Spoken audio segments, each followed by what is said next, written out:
Hey, what's up guys? Welcome back once again. 80 साल के माता पिता दूर दराज ऊंची पहाड़ी पर अपने शहर के बेटे का कई सालों से पल के बिछाए इंतजार कर रहे हैं। लेकिन आज वो दिन आ गया है जब वो उनसे मिलने आया है। लेकिन अफसोस कि जब वो आया तो उन्होंने कुछ ऐसा देखा जिसके बाद उन्होंने खुद उससे मुंह मोड़ लिया। कहानी है हनफी और अक्सा नाम की बुजुर्ग जोड़े की, जो इंतजार में अपनी ये बची हुई जिंदगी को गुजार रहे हैं, और ऐसे इलाके में जहां दूर दूर तक इंसान रहते ही नहीं, बस इनके सामने कुछ बड़े बड़े पहाड़ हैं जिन्हें ये हर दिन ताकते रहते हैं। सिर्फ ये उम्मीद है कि एक दिन वहां से कोई आएगा जिसे देखने के बाद इनकी ये सारी मुश्किलें खत्म हो जाएंगी। आज जब हनफी कुछ पीने के लिए बैठा है तो उसने अक्सा को अपने करीब आने को कहा। बोला कि यहाँ बैठो और देखो सामने वो कितना खूबसूरत समुंदर है। वो भी हैरानी के सामने तो कोई भी समुंदर नहीं था, फिर वो किस चीज को देखने को कह रहा था।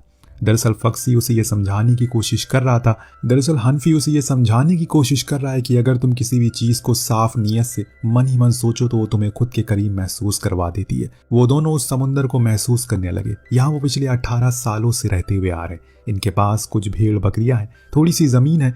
ये फसल उगाते हैं जिससे कि इनका पेट भरता है। पत्थरों से बना हुआ एक छोटा सा घर जो इनका आशियाना है, जिसके अंदर ये अपनी रातें काटते हैं। एक रात जब ये दोनों बैठे तो अक्सा ने हनफी से कहा, मैंने दुआ मांगी कि तुम्हें लंबी उम्र मिले और तुम हमेशा खुश रहो। वो कहता है कि सिर्फ मेरे लिए ही क्यों मांगी, भला मैं यहाँ इतने साल अकेले यहाँ पर जी कर क्या करूंगा। तुम्हें अपने लिए भी मांगना चाहिए ताकि हम दोनों ही यहाँ पर रह पाए और वो दिन देखें जब हमारा बेटा शहर से पढ़कर लौटेगा, हमें फिर से अपने साथ लेकर जाएगा। सुबह अक्सा ने उसे नींद से उठाया, खाना दिया, पर आज हनफी कुछ ऐसा महसूस नहीं कर रहा है जिस चीज को वो भी समझ पाती है। इसीलिए उसने उससे पूछा कि आखिर बात क्या है। तो वो पहले तो थोड़ा रुका, लेकिन फिर उसने बोल दिया कि आज उसे वो ख्याल आया जो इससे पहले कभी नहीं आया। मुझे लगता है कि हमारा बेटा हमें भूल चुका है, वो अब नहीं आएगा हमें लेने के लिए। पर एक माँ के लिए ये बात मानना नामुमकिन है। वो तो ये कहती है कि तुम ज्यादा सोच रहे हो। मैंने तो ये भी सोच लिया है कि जब वो आएगा तो मैं उसके लिए खाने में क्या बनाऊंगी। हनफी बताता है कि मैंने एक सपना देखा जिसमें हमारा बेटा जब शहर की ओर जा रहा था तो उसी दौरान वो एक कीचड़ से भरी नदी में गिर गया, वहीं फंस गया। ये सुन वो दोनों ही डर जाते हैं क्योंकि उनके कल्चर में ऐसे ख्वाब को अच्छा नहीं मानते। लेकिन अंत में अक्सा समझाती है कि ऐसा कुछ नहीं है, वो काम में व्यस्त होगा, इसीलिए उसने आने में देर हो गई। लेकिन हनफी को पता है कि वो वहां जाकर बदल गया और इसीलिए वो उन्हें याद नहीं करता। दोनों सोने की कोशिश कर, लेकिन आज उन्हें नींद नहीं आती और इसीलिए वो प्रे करने के लिए बाहर आ गए। इनके धर्म में खास किस्म की प्रे होती है जिसमें ये अच्छे लोगों की स्पिरिट्स को बुलाते हैं ताकि वो आकर इन्हें सारी परेशानियों को दूर कर दे। ऐसे ही वो अभी कर रहे। जब इनकी प्रे खत्म हो जाती है तो वो आकर सो जाते हैं। लेकिन अगले दिन हनफी की तबीयत कुछ ठीक नहीं लग रही क्योंकि वो बहुत ही ज्यादा कमजोर हो चुका है। पर अक्सा उससे कहती है कि उन्हें आज खेत में जाना है, इसलिए उसे उठना पड़ेगा। इतना कहने के बाद वो खाना बनाने चलेगी, तब तक हनफी भी उठ गया। दोनों बाहर आ गए, अपने काम में लग गए। इन लोगों का खेत थोड़ी दूरी पर था। इन्हें थोड़ी चढ़ाई को चढ़कर उस तरफ जाना पड़ता है जिसमें थोड़ी सी परेशानी होती है। इसीलिए बीच में ये लोग बैठ गए क्योंकि अब दोपहर भी होने वाली है। हनफी ने कहा कि हमें खाना खा लेना चाहिए, उसके बाद ही अब आगे बढ़ेंगे। अब दोनों खाना शुरू करते हैं। उस दौरान हनफी उससे कहता है, तुम मेरे लिए और चादर सिल दो क्योंकि मुझे अब ठंड लगती है। जो सुन उसने कहा कि अब मैं बूढ़ी हो चुकी हूँ, मुझे सही से दिखाई नहीं देता, तुम कह रहे हो एक और सिल दो। तो वो माफी मांगते हुए बोलता है कि ठीक है, कोई बात नहीं। पर अक्सा जानती उसकी हालत अब ठीक नहीं, वो कमजोर हो गया है, इसीलिए उसने मन बना लिया कि वो सिल देगी।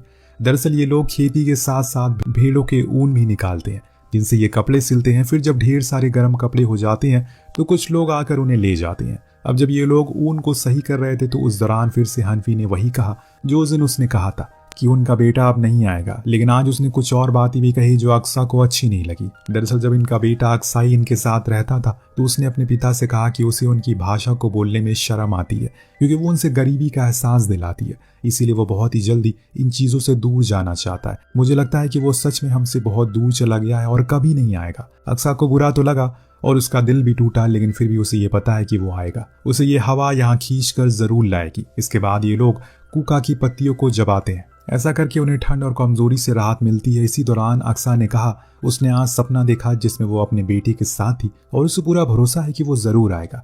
हनफी गुस्सा हो जाता है क्योंकि वो हर बारी बस यही कहती रहती है कि वो आएगा, ना कि सच्चाई पर यकीन करती है। दरअसल उसने तो मन बना लिया कि अब वो कभी लौट कर नहीं आएगा और उससे भी यही मानने को कहता है। पर अक्सा कहती है कि हम कल ऊंचाई पर जाएंगे ताकि अपने बेटे का इंतजार कर सके, हो सके वहां से वो हमें देख ले। अपनी पत्नी की भलाई के लिए, अपनी पत्नी की मासूमियत के लिए वो ये भी करने के लिए तैयार हो जाता है। रात हुई। हनफी ने पूछा कि आखिर उन्होंने ऐसा क्या गुनाह किया कि वो यहाँ ऐसी जिंदगी जी रहे। बस वो तो यही चाहते थे कि उनका एक खुशहाल परिवार हो जिसमें सब लोग खुश रहे। लेकिन ऐसा लग रहा है कि ईश्वर हमसे दुखी है, इसीलिए हमारे लिए कोई भी चीज अच्छी नहीं हो रही है। अगले दिन के लिए एक बुरी खबर होती है। हवा ना अपना रुख बदलती है और जो हवा चल भी रही है वो बहुत ज्यादा कम थी। दरअसल इन लोगों का ऊन का काम ज्यादातर हवा से होता है। अगर वो जल्दी नहीं सूखा तो खराब हो जाएगा, इसीलिए हवा जरूरी है। तो अब हनफी अक्सा को लेकर ऊपर ऊंचाई पर जाता है जहां वो इंतजार करते हैं। जैसे ही कल उसने कहा था, उस दौरान हनफी अपने बेटी के लिए दुआ भी मांगती है, जल्द से जल्द वो वापस लौट कर आ जाए। उसे ऐसा करते देख हनफी कहता है, तुम्हें अपने लिए, हमारे लिए दुआ मांगनी चाहिए, हवा के लिए मांगनी चाहिए। ऐसी चीज के लिए मांग रही हो जो अब आने ही वाला नहीं हो। तो अक्सा ने उसी समय पर उसे देख कर कहा कि काश आज इतनी तेज हवा चल जाए कि हमारे सारे ऊन सूख जाए। तभी हवाएं अपना रुख बदल लेती है, जो देख हनफी बहुत खुश होता है। पर अक्सा मायूस थी क्योंकि उसकी ये दुआ तो कबूल हो गई, लेकिन इससे पहले उसने जो मांगी थी वो न जाने कब पूरी होगी। अब दोनों वापस नीचे आ जाते हैं और अपनी उसी काम में मगन हो गए जो हर दिन वो किया करते हैं। उस बीच हनफी ने बताया कि कल हमें जल्दी उठना पड़ेगा क्योंकि कल नए साल का पहला दिन है। दरअसल इनके लिए पहले दिन बहुत ही ज्यादा जरूरी होता है। ये लोग पहाड़ों की पूजा करते हैं, उनसे जितना दुख दर्द होता है सब बयान करते हैं। एक और चीज होती है, अक्सा के पास पूरे साल में सिर्फ यही एक मौका होता है जब वो आने वाला कल देख सकती है। जी हाँ, वो कैसे, ये आपको कुछ देर में पता चल जाएगा। अगले दिन ये सोकर उठते हैं, तैयार होकर ऊपर पहाड़ पर गए जहाँ पर इनकी देवी देवता थे, प्रार्थनाओं के लिए बनाए गए थे, जिनके सामने इन्होंने एक छोटी सी आग जलाई, प्रार्थना करना शुरू कर दिया।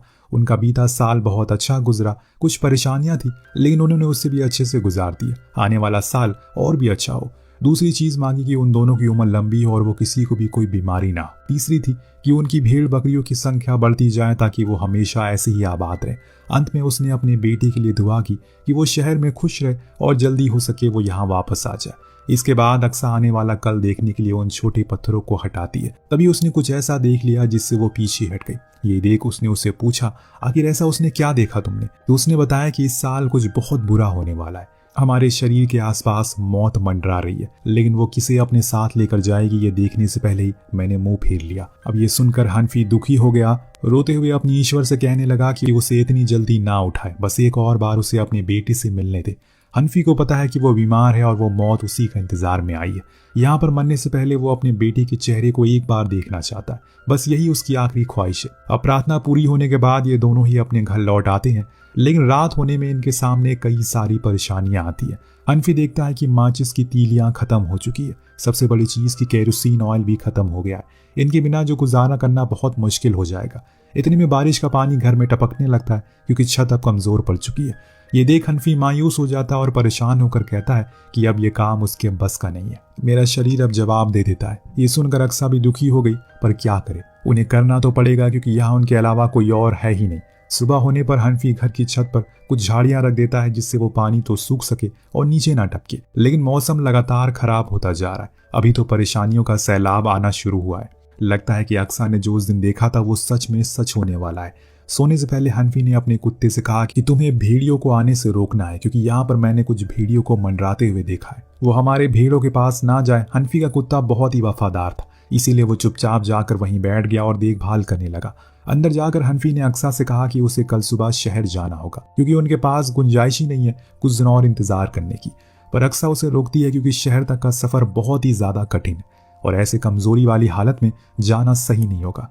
उसके पास और कोई चारा नहीं है, इसीलिए अगली सुबह सुबह वो अपने एक जानवर को लेकर निकल पड़ता है इस उम्मीद में कि वो शहर तक पहुंच जाएगा, लेकिन रास्ता सच में बहुत ज्यादा खराब था। ऐसे में किसी जवान आदमी का भी चढ़ाई कर पाना बहुत मुश्किल होता है। तो हनफी तो 80 साल का हो गया, उसके लिए चढ़ाई बहुत ज्यादा मुश्किल हो रही है। इसीलिए कुछ ही दूरी के बाद वो अपने ही पत्थर के देवता के पास जाकर गिर पड़ा। उसके कमजोर पैर अब उसे खड़े होने नहीं दे रहे। उसने अक्सा को पुकारने की कोशिश की लेकिन वो तो नीचे है, तो आवाज को सुन पाना अब मुमकिन नहीं है। लग रहा है कि हनफी ने खुद की मौत को स्वीकार कर लिया है क्योंकि अब कुछ नहीं बचा। एक दिन बीत गया लेकिन अभी तक हनफी वापस नहीं आया, इसीलिए इंतजार कर रही बूढ़ी अक्सा परेशान थी।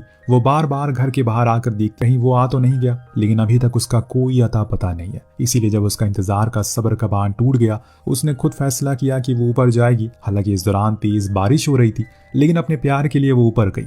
वहीं उसे हनफी गिरा पड़ा मिला, जो देख वो तुरंत उसके करीब गई, उठाने की कोशिश करने लगी, लेकिन वो कोई जवाब नहीं दे रहा था। उसने उसे पीने को पानी दिया, कहा कि ईश्वर का वास्ता है उठ जाओ, अकेले इस संसार में वो किसके भरोसे जिएगी। हनफी अपनी आंखें खोल लेता है और सुबह तक वो दोनों वहीं ठुटरे हुए बैठे रहते हैं। इस बीच हनफी कहता है कि अब हम शहर तक नहीं जा सकते क्योंकि हम दोनों बहुत ज्यादा कमजोर हो गए, तो अब खाने की भी कमी हो चुकी है हमारे पास और तेल भी नहीं है जिससे हम बचे हुए खाने को पका सके। दोनों उदास मन के साथ वापस नीचे आने लगते हैं, लेकिन जब उनकी आंखों के सामने आया तो वो उसे पूरी तरह से बिखर गए। उनका वफादार कुत्ता वहां नहीं था क्योंकि भेड़ियों ने उसे मार दिया, साथ साथ में उनकी सभी भेड़ों को भी खत्म कर दिया, सभी भेड़ों को भी मार दिया। अपने जानवरों की हालत को देखकर वो फूट फूट कर रोने लगते हैं। वो अपने ईश्वर से बस इतना ही पूछती है कि आखिर उनकी क्या गलती थी, क्या गुनाह किया उन्होंने जो उसकी इतनी बड़ी सजा मिल रही है उन्हें। जानवरों को वो लोग वहीं दफन करते हैं और भारी मन के साथ घर आते हैं। समय के साथ हनफी की हालत और खराब होने लगी है, इसीलिए अक्सा उसे दवा बनाकर पिलाती है और सोने को कहती है, पर उन्हें क्या पता था कि आज की रात उनके लिए एक और परेशानी का समुंदर लेकर आने वाला है। दरअसल जिस आग से वो लोग खाना बनाते हैं वो घर को गर्म रखते हैं, उसने पूरे घर को अपने चपेट में ले लिया। सब कुछ इनकी आंखों के सामने धुधक रहा है। दोनों ने खूब कोशिश की कि वो आग को रोक सके, लेकिन वो ऐसा नहीं कर पाए। पूरा घर तबाह हो गया, जानवर भी चले गए, छत भी चली गई और साथ में खाने को भी कुछ नहीं है।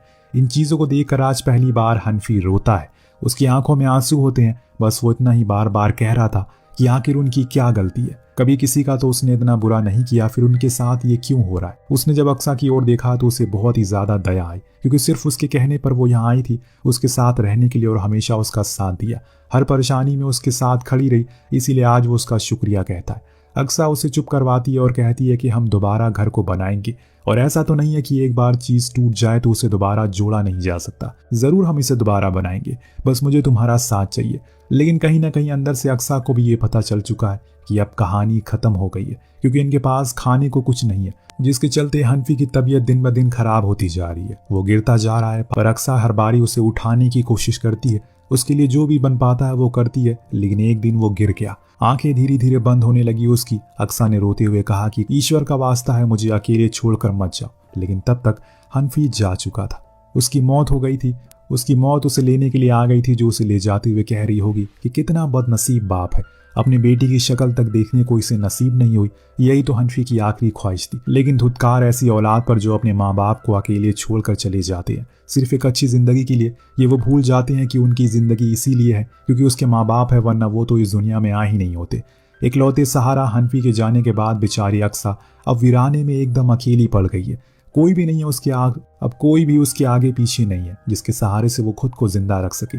बस एक उम्मीद है कि उसका बेटा आएगा जो उसे लेकर जाएगा। इस उम्मीद को जल्दी पूरा करने के लिए उसने फिर चढ़ाई की, अपने देवता के पास जाकर कहा, हे ईश्वर, मेरे बेटे के दिल में मेरे लिए थोड़ी नरमी दे दे ताकि वो यहाँ आ जाए, कम से कम मैं उसका चेहरा देख पाऊं।